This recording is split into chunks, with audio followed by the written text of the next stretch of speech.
Bem pessoal, desde que comecei no mundo dos games, sempre achei legal perambular pelos mundos sombrios, porque jogos de horror como Silent Hill 1, Alone in the Dark, a trilogia Fatal Frame e até mesmo Fear sempre me chamou mais a atenção e posso garantir que sou apaixonado por esse gênero nos games e no cinema também. Meus favoritos deste gênero com certeza são Silent Hill 2, disparado, e a trilogia Fatal Frame, que também é excelente. Gosto muito desses, porém, a primeira vez que vi o trailer de Dead Space fiquei doido, pessoal, porque como um grande fã da franquia Alien, que embora apenas os dois primeiros realmente sejam excelentes filmes, vi nesse game algo que gosto em Alien, o horror de estar confinado com criaturas desconhecidas lutando por sua vida. Tenho orgulho em afirmar que zerei o primeiro game da trilogia e estava bem no início do segundo, mas meu PC na época deu pau, galera, e já era, né? Tô até hoje sem PC, acreditem ou não, e sem continuar o jogo, infelizmente, mas assim que consegui arrecadar o dinheiro da rifa, finalmente vou ter um PC novo. Que? Você não sabe da rifa que tá rolando? Então se liga no recado. Fala pessoal, beleza? Olha, finalmente a rifa desse lindo Satoru tá de volta, agora mais barato e com mais prêmios, se liga. Agora os números custam apenas R$10, tá? E além do Figure Action do Satoru, agora vocês concorrem a esses 3 quadrinhos e esse lindo pôster. E caso não saibam, a grana arrecadada irá servir para montar um PC para mim, para produzir mais e melhores conteúdos, com certeza. Não perca tempo e adquira logo o seu número, eu garanto que você não vai se decepcionar, porque a qualidade de tudo aqui é realmente impecável. Bora? R$10 por número, gente, me ajuda aí.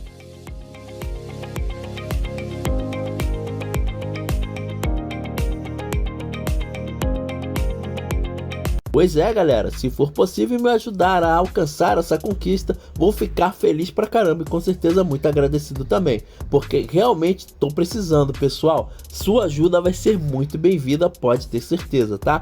Mas bem, bora lá pro game. Seguinte, essa será uma trilogia de vídeos onde vou contar um pouco sobre a história de Dead Space e que, na minha opinião, é um jogo fantástico. Obviamente que antes de falar do enredo, vou passar algumas informações sobre o mesmo. Entretanto, é o seguinte, se você não quiser spoilers, sai desse vídeo agora e dá uma olhadinha aí no canal, porque tem muito vídeo interessante. Tem vídeo sobre Street Fighter e Urahara, Bleach, tem um monte de coisa legal aí que, poxa, com certeza vários conteúdos interessantes. Mas se você não liga para spoiler, então vem comigo porque a parada vai ser muito boa. Bem, Dead Space é um jogo de terror e sobrevivência no espaço, lançado em 20 de outubro de 2008. Ele foi desenvolvido pela EA Redwood Shores e saiu para Xbox 360, Microsoft Windows e PlayStation 3. Dead Space apresenta ambientes no vácuo e gravidade zero, e para sobreviver a esses extremos, o protagonista usa um traje pressurizado e botas magnéticas. Para deixar o jogador aflito e sentir que sempre está em um estado de urgência, o personagem pode morrer de asfixia no vácuo, por exemplo, ou em ambientes tóxicos, já que seu traje só comporta uma quantidade limitada de ar, forçando o jogador a pensar muito de forma ágil em tais situações. As partes que tem gravidade zero acho muito legais, galera, porque são nesses momentos que o protagonista pode pular de uma plataforma para outra, como se pudesse voar. Entretanto, se tiver inimigo no caminho, o negócio fica bem complicado. Também tem alguns momentos no jogo que podemos jogar na superfície externa da nave, que também é excelente, mas muito perigoso, por culpa de alguns detritos que podem ferir o personagem e até mesmo acabar com a vida dele. Enredo. Durante o século 26, os recursos da Terra se esgotaram completamente. A única maneira de sobreviver é por meio de uma campanha de exploração de recursos em novos planetas. A empresa SEC, Concordance Extraction Corporation, tornou-se a maior e mais influente companhia mineradora entre as colônias da Terra. A SEC criou a titânica espaçonave de mineração USG Ishimura, uma homenagem ao astrofísico Hideki Ishimura, criador do Shockpoint Drive, dispositivo que permite viajar pela galáxia tão rápido quanto a velocidade da luz. Apesar de a frota de mineração ter sido ampliada nas décadas seguintes, a USG Ishimura ainda era a nave de escavação e extração mais bem sucedida de minerais em 34 planetas. Durante a exploração do planeta Aegis-8, foi encontrado um estranho artefato na superfície. O capitão encarregado de transportar o artefato para a Terra era Benjamin Matthews. Logo que a operação tem início, todos os contatos com a colônia em Aegis-8 se perdeu. Quando o contato é restabelecido, a tripulação descobre que a colônia inteira foi massacrada. Uma equipe de mineração tentou contatar a USG Ishimura, mas todos foram mortos durante a transmissão antes de conseguir revelar o que selou o destino da colônia. Diante dos fatos, a espaçonave tenta sair da órbita de Aegis-8 e também, misteriosamente, fica incomunicável. A alguns anos-luz de distância está a USG Kellion, nave de transporte tripulada pelos pilotos Shen e Johnston, o engenheiro espacial Isaac Clarke, a especialista em computadores Kendra Denick e o comandante e chefe em segurança Zack Hammond. O governo da Terra mobilizou a nave para investigar o que aconteceu com a USG Ishimura, que permanece inoperante, possivelmente avariada próximo da órbita de Aegis-8. Isaac Clarke se voluntariou para essa missão devido à sua especialização em reparo de espaçonaves de grande porte. Ao menos essa era a versão oficial, já que na verdade ele tentava entender a videomensagem que recebeu de Nicole Breman, sua ex-namorada e médica da tripulação da USG Ishimura, enviada antes da nave perder a comunicação. Ao aproximar-se da USG Ishimura, a USG Kellion não consegue desviar de todos os meteoros e destroços vagando pela órbita, ficando danificada e fazendo um pouso forçado na própria Ishimura. Ao desembarcar, a primeira inspeção pela USG Ishimura revela um lugar deserto, sem qualquer sinal de tripulação. Apenas alguns sistemas autônomos estão funcionando, mas muitos setores da espaçonave foram gravemente danificados pela chuva de meteoros. Subitamente, no saguão principal, uma criatura sanguinária, sendo um tipo de mutação bizarra, aparece de uma tubulação e ataca e mata Shen e Johnston. Isaac foge por um corredor, se separando dos outros, enquanto Zack e Kendra se deslocam por outro caminho, rumo a outro setor da nave para tentar se proteger.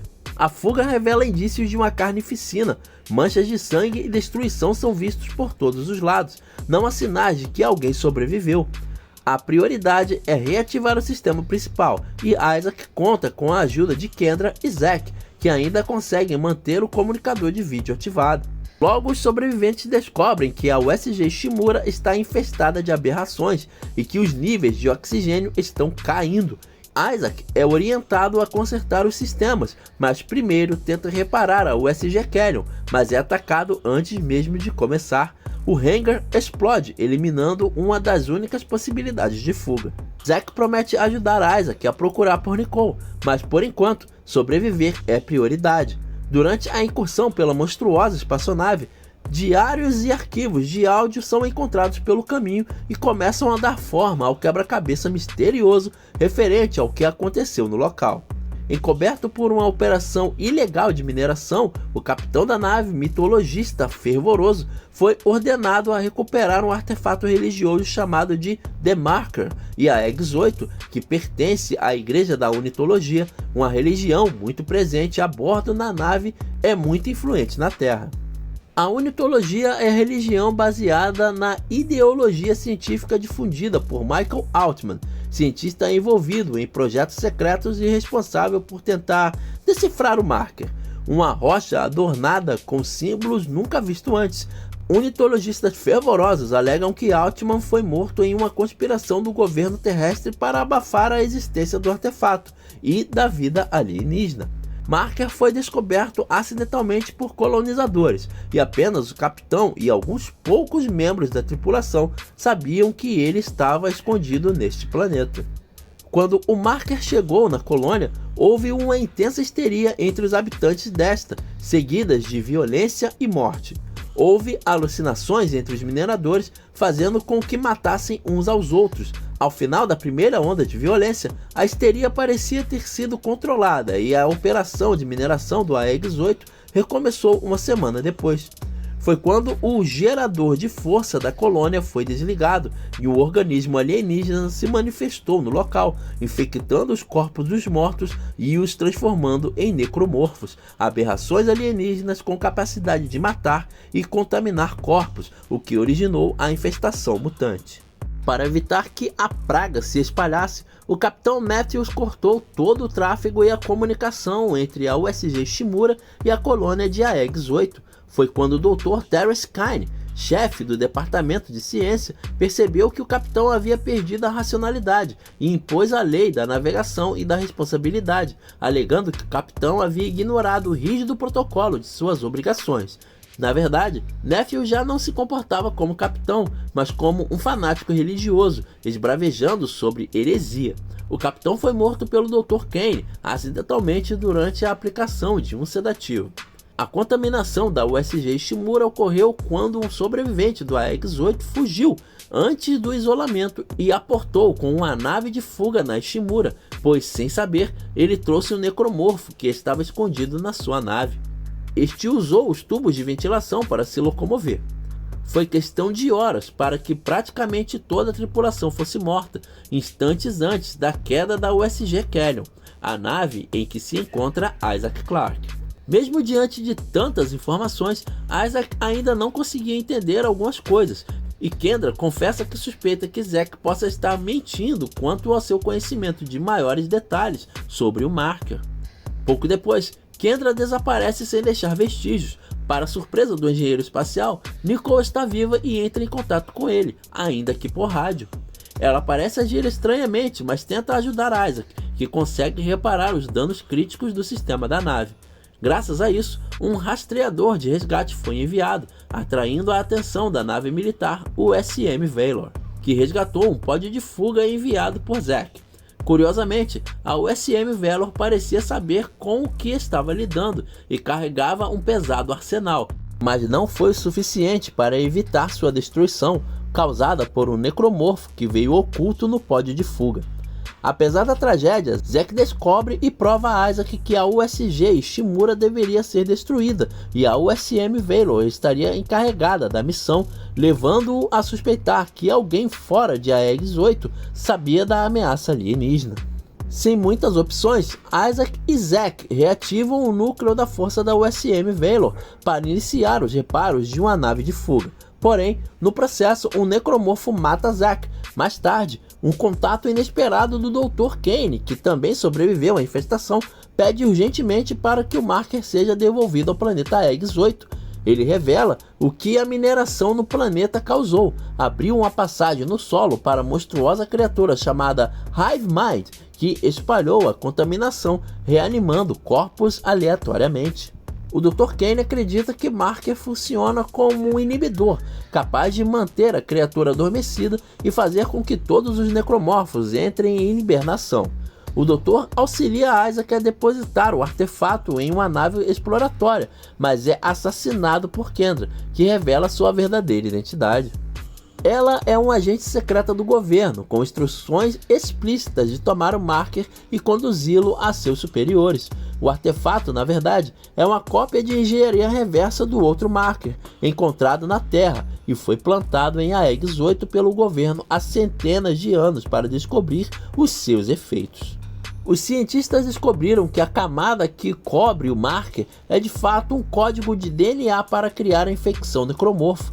A infecção fugiu do controle e começou a matar os envolvidos, causando alucinações e transformando-os em mutações. Antes que tudo fosse perdido, os cientistas editaram o Marker para transformá-lo em um inibidor da infecção original. Com a morte dos envolvidos e a infecção contida, o governo definiu a Aegis-8 como zona proibida, declarando-o como um planeta morto.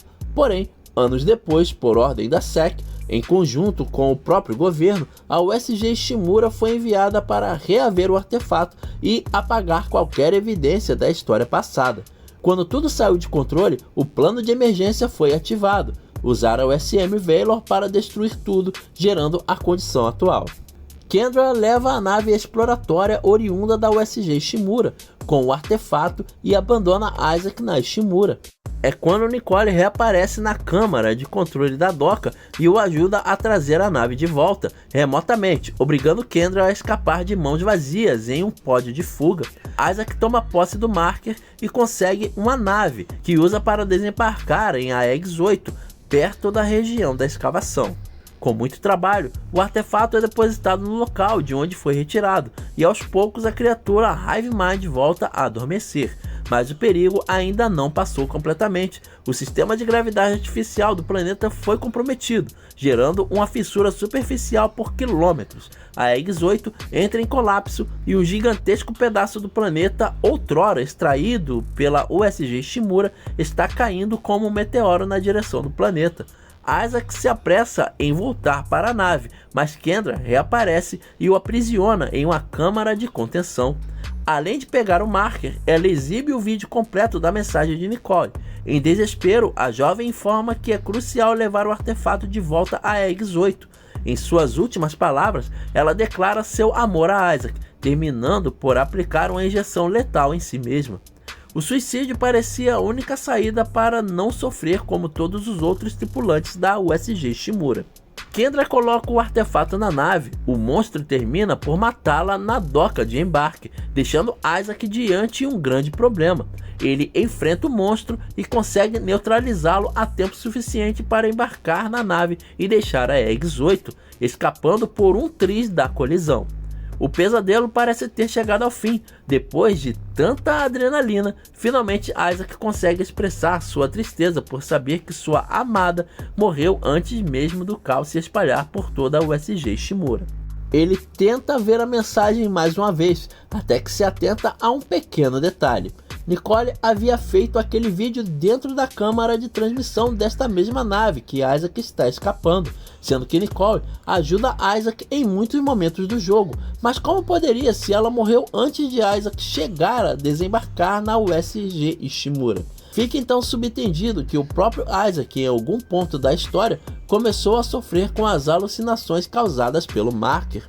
Curiosidade: a Electronic Arts anunciou primeiramente Dead Space em setembro de 2007. O jogo foi desenvolvido em seus estúdios na Redwood Shores, Califórnia, que possuem outros títulos como The Godfather e The Simpsons Game. O produtor executivo do jogo, Glenn Sheffield, disse que a equipe teve como objetivo fazer um jogo mais sombrio e assustador que seus títulos anteriores. E ele disse: "Todos nós fomos fãs do gênero horror e ficção científica. Nós queríamos criar um jogo mais aterrorizante que podíamos e manter o jogador grudado na cadeira o tempo todo. Com esse objetivo, a equipe de design passou um bom tempo analisando uma grande variedade de filmes de horror para achar a inspiração perfeita para o jogo." Os necromorfos. Como bem sabemos, uma das marcas registradas de Dead Space são os elevados níveis de sangue e da violência no jogo, em particular a tática de estratégia de desmembramento. Os necromorfos não são subjugados com apenas um único tiro e por isso precisam ser incapacitados ou cortar seus membros. Para deixar os corpos dos monstros mais realistas, a equipe de desenvolvimento estudou fotos de vítimas de acidentes de carro. Prêmios. Em 2009, Dead Space foi indicado para várias premiações pela Game Audio Network Guild, comumente conhecido como GAME. O game foi indicado por Música do Ano, Áudio do Ano e Design de Som do Ano, por votação do membro da gangue. Dead Space ganhou o Áudio do Ano e Design de Som do Ano. Outras histórias. Em setembro de 2009, o jogo Dead Space Extraction foi lançado para Wii, sendo este um prequel de Dead Space. Mas não para por aí, porque Dead Space DLC Edition foi lançado em 12 de fevereiro de 2013, com 54 DLCs. Expansão da história.